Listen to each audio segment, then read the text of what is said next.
Había un montón de participantes. Bueno, buenas tardes a todos y todas. Hoy presentamos un nuevo capítulo, el capítulo número 2 de Charlas Ferroviarias. Este es un espacio dedicado a que todos los compañeros que por su trayectoria, experiencia o conocimientos técnicos acumulados que tienen mucho para contar, puedan hacerlo. Porque, como todos sabemos, lo que más nos gusta a los ferroviarios es hablar del ferrocarril. Hoy charlamos con el compañero Jorge Rodríguez, jefe de máquinas de catenaria de la línea Roca, docente en la materia de instalaciones fijas ferroviarias en el Instituto Superior de Formación Técnica 106, dependiente de la Universidad Nacional de La Matanza. ¿Cómo estás, Jorge? Facundo Castro te saluda. Hola Facundo, buenas tardes, buenas noches. ¿Cómo anda todo? ¿Hace cuántos años ingresaste al ferrocarril? Y ya van a ser 40 años. 40 Casi nada. años. Casi nada, o sea, tenés más tiempo en el ferrocarril que yo de vida. Y sí, es verdad, sí, sí. Contanos, ¿qué es la catenaria y cómo funciona? Recordemos que mucha gente, porque son de otros sectores o son de otra línea, no lo sabe. Bueno, vamos a explicarlo en forma sencilla entonces. La catenaria es el coseno hiperbólico de una función trigonométrica que sale del famoso momento Q por L cuadrado sobre 8. Bueno, que es muy fácil de Ah, entender para todos. es re fácil, ¿no? Claro. Bueno, no, en realidad esto viene de la palabra cadena. Cuando una persona tiende un hilo entre dos puntos, tiende a formarse un peso propio que es la flecha. Esa flecha se llama catenaria. Por sí, la catenaria está compuesta por un montón de componentes, pero le llamamos catenaria al conjunto de todos esos componentes. La función de la catenaria es una línea aérea que copia a la vía por donde circula el tren y capta la energía por un medio de un pantógrafo y la traslada a los motores de tracción de cada vehículo ferroviario, ¿no? ¿Y con cuánta tensión funciona? En Argentina, en el año 1982, más o menos, empezó la construcción de la electrificación de la línea Roca. La línea modelo se hizo entre Lavallol y Ezeiza y con tecnología nueva japonesa. La Argentina fue el primer y por ahora es el único ferrocarril que tiene sistema de catenaria en alta tensión de 25 kV. Antes de dar inicio a esta charla, nosotros habíamos debatido si era el primer, si se podía considerar a la línea Roca como el primer ferrocarril con catenaria de media tensión. ¿Y qué me dijiste al respecto? Yo te dije, sí, en media tensión, sí. Pero en 1931 ya tuvimos la primera catenaria en subterráneos con corriente continua de 600 volts de tensión. Esa fue la primera catenaria que hubo prácticamente en Latinoamérica. Fuimos pioneros en ese tipo de sistema, ¿no? Claro. ¿Qué ventaja tiene el sistema de catenaria con respecto a otros sistemas de electrificación, como por ejemplo el tercer riel? Bien. Primeramente es la economía. O sea, el sistema aéreo, al tener alta tensión, tiene poca corriente. La potencia es la misma, solamente que en corriente continua se necesitan conductores mucho más pesados, mucho más gruesos, muchas más subestaciones, rectificadores de corriente alterna continua. En el cambio de la catenaria del ferrocarril Roca, directamente se les da a los coches eléctricos la tensión de 25 kV y cada formación se transforma la corriente alterna en continua, en el caso de los trenes japoneses, o se transforma la corriente alterna en alterna para los coches chinos. Ese es más o menos el sistema. Es muy económico, se necesita una subestación más o menos para toda la línea. En nuestro caso tenemos 2 subestaciones porque es una línea muy amplia. Entonces, bueno, tenemos ese tipo de ventaja, ¿no? Los trenes son de mayor velocidad. En la zona de cambios es muy ágil la instalación de una catenaria con respecto al tercerriel. Y esa es una de las mayores ventajas que tiene con respecto a la corriente continua. ¿Y en qué otros lugares de la Argentina, del mundo se utiliza este sistema? Y en casi todo el mundo, de los países europeos casi todos, Estados Unidos, Brasil, muchos países que han adoptado este sistema, es la mayoría. Es a lo que se tiende, ¿no? Claro. En líneas aéreas de 25 kilovolt es la tendencia actual. Es más, O sea, creo que en poco tiempo se va a electrificar el ferrocarril San Martín con este sistema. así es. O sea, es para donde tiende el mundo, para donde va el mundo. Digamos, es por acá, el camino es por ahí. Exacto, sí, sí, sí.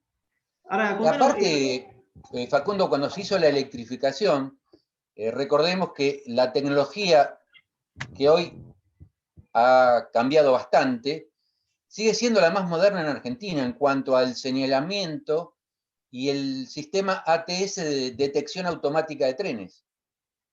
Siempre atrás de un tren, o sea, la cola del tren, donde el tren termina, siempre existen 2 señales que están a peligro, una señal a precaución y una señal en doble precaución, que el tren no la puede transponer. Si así fuere, el tren se detiene solo automáticamente. Ese sistema solamente existe en el ROCA, el sistema ATS. Bien, ahora justamente hablaste del momento de su construcción y era justamente una de las cosas que te quería preguntar con respecto a cómo fue tu experiencia personal con la construcción con la electrificación, sus orígenes y la puesta en funcionamiento. Y sí, fue un gran desafío. Año 82, vos no habías nacido, y yo Mis viejos entré, estaban en eso recién, me estaban encargando. y yo estaba de conductor de los equipos Fujin, y claro, era un desafío, no conocíamos absolutamente nada del sistema, empezamos a trabajar haciendo tendidos de líneas nuevas, montajes de estructuras de catenaria, y bueno, fue un lindo desafío. Máquinas muy modernas, muy nuevas, que son las Fuji, que se siguen utilizando actualmente, ¿no? Después de 40 años. ¿Cuánto Ya son tiempo, viejitas como nosotros, pero... cuánto tiempo, pero igual de rápidas, cuánto tiempo tardó los trabajos de electrificación? Y los trabajos de electrificación fueron cerca de los años 90, creo que se terminó de electrificar completamente. No recuerdo bien la fecha. O sea, en plena Porque... hiper. En plena hiperinflación, digo. Y sí, sí, sí, sí, sí, sí, sí, sí.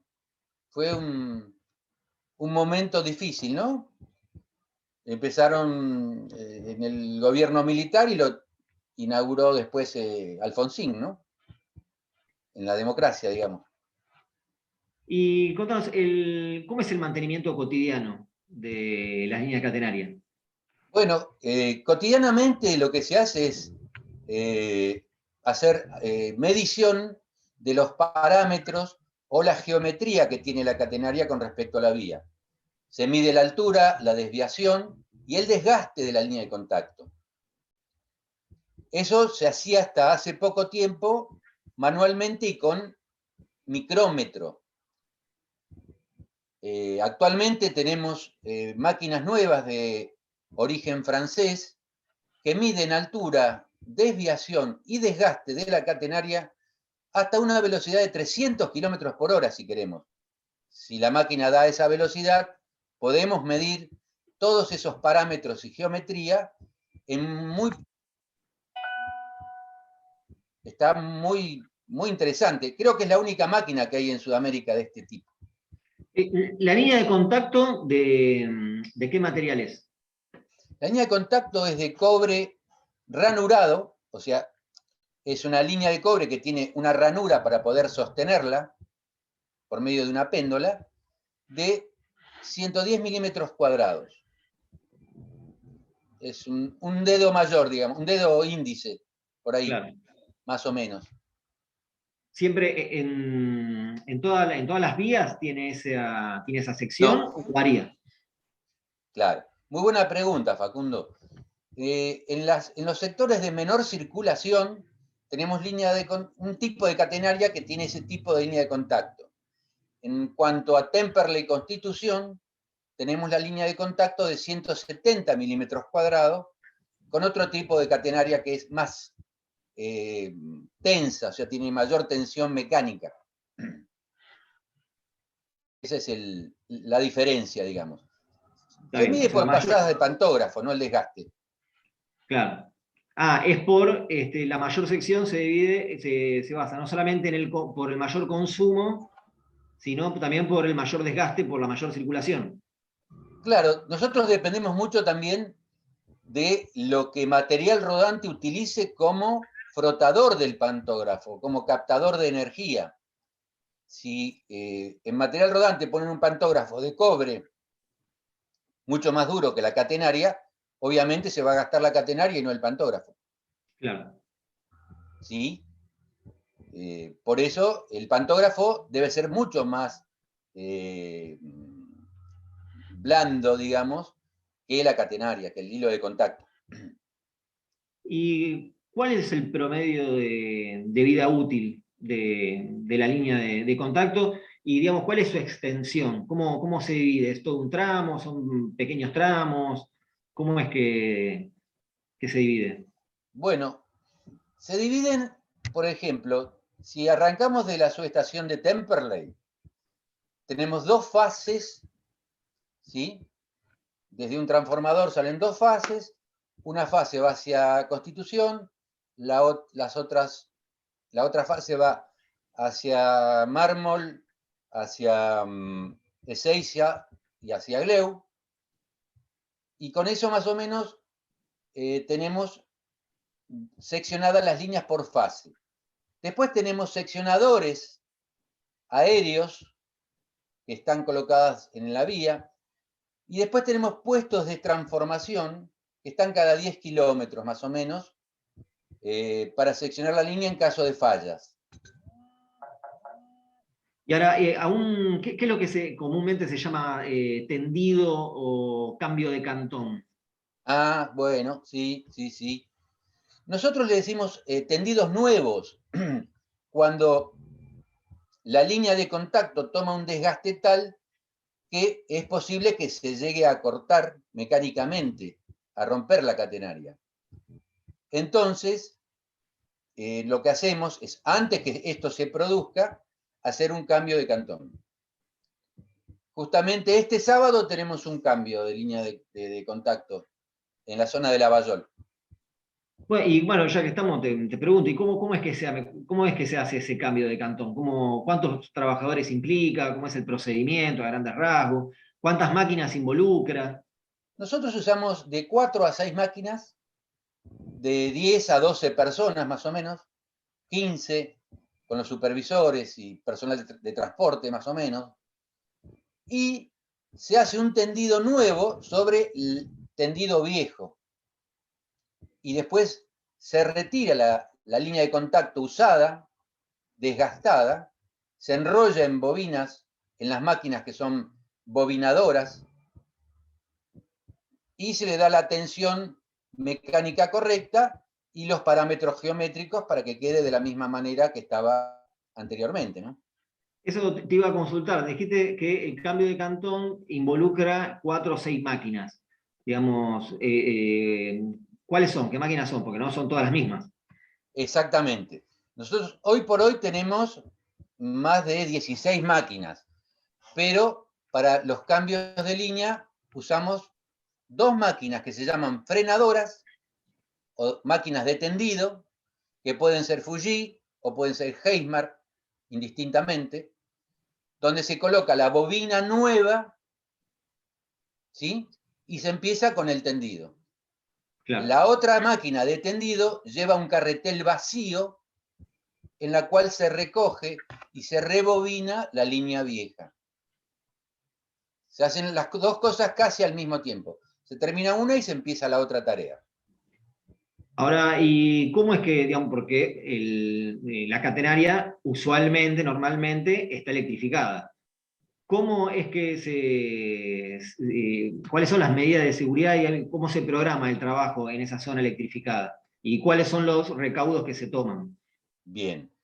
Siempre todos los trabajos en catenaria hay varios protocolos que, si los tenemos que explicar, son muy largos, pero cada personal supervisor de catenaria debe realizar unos protocolos para realizar el corte total de la energía eléctrica en el sector, formar una pantalla para que no entre ningún tren al sector. Se ponen puestas a tierra, tanto en la subestación como en el sector de trabajo, y se detecta tensión con pértigas. Cada personal firma dónde está trabajando y que está trabajando en forma segura. Tenemos mucha precaución desde mucho tiempo atrás con estos tipos de trabajos, ¿no? Ya que no perdonan errores humanos, ¿no? Claro. ¿En qué horario se hacen estos trabajos? Siempre se realizan a partir de que el último tren ingresa a Cochera, tanto sea Tolosa o Lavallol, y se coordina con transporte, que no haya trenes en el sector, se corta la energía y se comienzan los trabajos. O sea, los trabajos se realizan cuando no hay personal. Generalmente es de noche. Claro. ¿Y De cuánto 1 tiempo? a 4 de la mañana, sí. No, sí, eso te iba a preguntar, más o menos cuánto tiempo involucra. Tenemos 4 a 5 horas de trabajo. En el Y cambio todo de sale bien. cantón, pero en el cambio de cantón se realizan los sábados a la noche y los domingos hay menos transporte para tener 6 horas de corte. O sea, un cambio de cantón son 1.600 metros de catenaria, aproximadamente. Entonces lleva más o menos 6 horas de trabajo. Entonces, bueno, por eso tardan un poquito más los días sábado a la noche. ¿Alguna anécdota de algo que haya salido, que quieras contar, de algo que haya salido muy bien o de algo que haya salido graciosamente mal? Mirá, está nuestro gerente ahí Ten en cuenta que esto está escuchando, siendo ¿viste? grabado, ¿eh? Sí, ya sé, no, por eso. No, vamos a contar una anécdota personal que a mí particularmente me gustó mucho y que fue manejar el tren bala en Japón a 250 kilómetros por hora. Para mí fue una experiencia muy linda. O sea que estuviste en Es, Japón, para empezar, ya de por sí es algo anecdótico. sí, sí, sí, sí, o sea, había un convenio entre Japón y Argentina cuando se hizo la electrificación, en la cual lo que éramos instructores de catenaria, teníamos una beca para estar en Japón durante 3 meses más o menos, 48 días en realidad. O sea que uno tiene un poquito de ganas de aprender y llega a aprender cosas interesantes, ¿no? De la Bueno, cultura japonesa más los trenes, ¿no? Que son la pasión.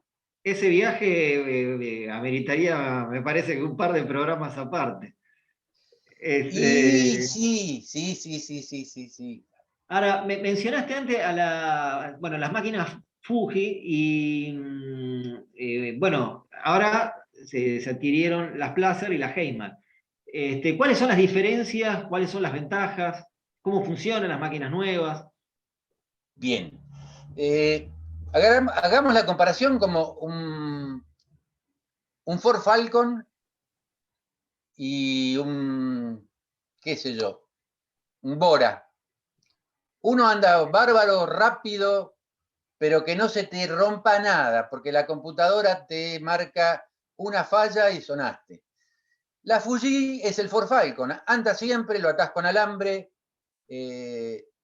tiene mucha funcionalidad porque nuestro personal está acostumbrado a trabajar con estas máquinas y siempre nos piden la Fuji y no siempre están en condiciones totales, digamos, y las máquinas nuevas, el personal se está capacitando en el uso rápido y tiene muchos sistemas de seguridad electrónicos que si nos ocurre una falla en el medio de la vía, a veces se nos complica para poder reparar esa falla y volver a la base en tiempo y forma, ¿no? Ahora, las Fuji se siguen utilizando normalmente, como siempre, digamos, no es que han salido de Sí, servicio. sí. Justamente ahora estamos esperando una licitación que ya está la licitación, están cotizando, tengo que preguntar a Facundo Castro ahora cómo va el tema, de Le preguntamos aquí. de la repotenciación de los motores de los equipos Fuji. O sea, se van a cambiar los motores que son Isuzu por motores Cummins, que usa la marca Ford, ¿no? Claro, ¿y el mantenimiento cotidiano cómo es? Porque, por ejemplo, tema de repuestos. Nosotros, de repuesto de las máquinas, Gamer nos mandó prácticamente como 4 contenedores con repuestos. De Fuji, después de 40 años, todavía tenemos mangueras nuevas sin usar. Y muchas cosas se mandan a fabricar. Pero la tecnología, como es antigua, digamos, es muy fácil de conseguir en cuanto a Fuji. Son muy pocas cosas las que no se pueden conseguir. Claro, por ejemplo, ¿qué se manda a fabricar? Por ejemplo, un motor, una tapa de cilindros, por ejemplo. Sí. Eso, por ejemplo, hay unas tapas laterales que se corroen con el agua, son unas tapas enfriadoras, y esas tapas no se fabrican acá en la Argentina, no existen como repuesto, las mandamos Claro. a fabricar y ya tenemos un proveedor que nos fabrica ese tipo de elementos. Los filtros los fuimos modificando a filtros de provisión nacional o que se consiguen en cualquier ferretería, digamos. En cuanto a las máquinas Placer es un poco más difícil. Placer es muy exclusiva. Tenemos que comprar todo en Austria, en Placer. Y con Heimer todavía no tuvimos la oportunidad, digamos, de cambiar nada ni comprar nada porque todavía tenemos bastantes repuestos. ¿Fue difícil la adaptación de pasar a trabajar con la máquina Fuji a las máquinas nuevas? ¿Tuvieron que hacer algún curso, un proceso de aprendizaje largo? Sí, son muy distintas en cuanto a la operación. El equipo Fuji es un joystick, o sea, perdón, es un joystick fijo que está dentro del equipo. En cuanto a las otras máquinas, tienen un joystick que lo lleva el personal en la mano, o sea que desde el piso puede manejar la máquina a control remoto, puede mover la máquina, adelantarla, acelerarla, o sea, todas las funciones se hacen a distancia y tiene muchos sistemas de seguridad. Tiene hombre muerto, hombre vivo. La Fuji no tiene nada de eso. Aparentemente en esos tiempos no se exigía y ahora sí. Con las nuevas reglamentaciones tuvimos que cambiar este sistema, ¿no? Ahora, si por Pero ejemplo ocurre que hay una falla en remedios de escalada y se corta la catenaria, ¿qué ocurre? bueno, tenemos ya programado todo el sistema de plan de llamadas. Cuando ocurre una falla, desde el control central de energía eléctrica se comunica a todos los jefes del sector de que hay una falla. Nosotros tenemos guardia los 365 días del año, las 24 horas, y cuando la falla, como decís vos, es importante, se convoca a todo el personal mediante ese plan de llamada, ¿no? El control central de energía que acabaste de nombrar, ¿qué es? Para los que no saben. Bien, el control central de energía es un sector que se encuentra en la cabecera Constitución, con el cual, por un medio de un telecomando, se telecomandan las 2 subestaciones que tenemos, algunos puestos de seccionamiento y toda la comunicación. Ellos tienen comunicación permanente con transporte, tienen una radiofrecuencia con los trenes, y cualquier falla que se informe automáticamente se informa al sector de la falla ocurrida, ¿no? Y el trabajo propiamente dicho, ¿cómo es? Digamos, se convoca a la gente y... Sí. Generalmente cuando se corta la catenaria, que es uno de los problemas más graves, es primero tratar de llegar con los equipos Fuji o Heismar al lugar. Si es posible, sorteando, digamos, si no quedó ningún tren parado, porque no va a haber catenaria. Hay que cortar energía. Si no se puede, se hace con escaleras. Se toma por medio de aparejos la línea cortada y se empalma por medio de unas mordazas, de modo que la línea quede para que después a la noche se termine la reparación. Lo más importante, como todos somos ferroviarios y sabemos, es brindarle al pasajero la rapidez y la velocidad de que el servicio siga funcionando hasta que después terminemos la reparación definitiva. Y bueno, Jorge, ¿te gusta ser ferroviario? Me apasiona. Por eso sigo estando. Si no, te digo, muchos de los participantes de esta reunión nos conocemos de toda la vida y sabemos lo que es el ferrocarril.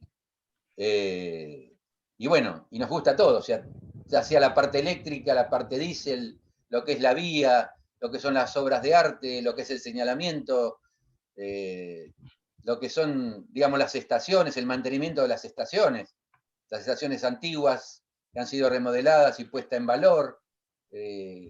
Hubo mucho trabajo muy lindo, que no necesariamente es el tren o catenaria, o si no es el conjunto del ferrocarril que nos apasiona a todos, ¿no?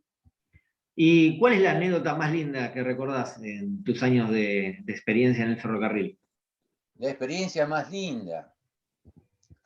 Y mirá, si tengo que elegir, y yo pienso que fue haber sido instructor, que lo sigo siendo porque nosotros preparamos a los conductores en la parte de reglamento y señales, la amistad. Esto es una familia ferroviaria.